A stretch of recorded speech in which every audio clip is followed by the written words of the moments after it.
Dans une interview exclusive dans 7 à 8 sur TF1, Pamela Anderson se confie à Audrey Crespo-Mara sur son passé de femme battue et son rapport avec les hommes. Ce dimanche 11 juin, TF1 diffusera un nouveau numéro de 7 à 8 présenté par Harry Roselmack.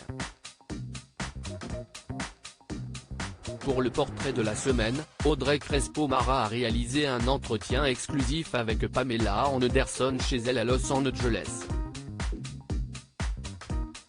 L'actrice de 55 ans s'apprête à sortir ses mémoires dans lesquelles elle parle des épreuves de sa vie.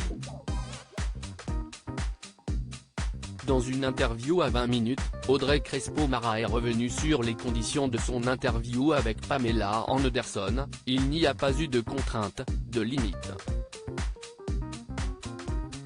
Elle a répondu très directement aux questions, a-t-elle assuré.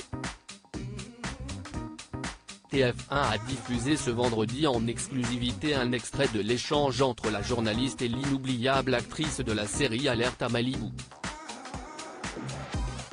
Pamela Anderson mariée à 4 hommes face à Audrey Crespo-Mara. Pamela Anderson est revenue sur ses relations compliquées avec ses 4 maris. J'ai été mariée à 4 hommes, mais j'en ai épousé un 2 fois, Rick Salomon, note de la rédaction. Une fois sobre, une fois ivre. C'était n'importe quoi, désolé. Mais là, je n'essaie plus de remplir frénétiquement un espace qui ne pourra jamais être comblé. Parce que je me sens bien toute seule. Et je n'ai jamais ressenti ça avant. Il m'aura fallu 30 ans, a-t-elle confié.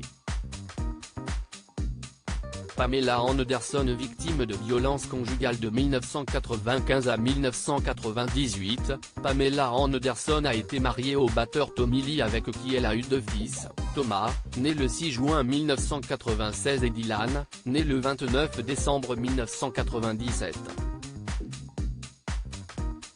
Mon premier mariage a été l'amour de ma vie, et j'ai eu 2 fils magnifiques, a-t-elle livré. Toutefois, victime de violences conjugales de la part de Tommy Lee, Pamela Anderson a demandé le divorce en 1998. Tommy Lee a été condamné à 10 mois de prison pour violences conjugales.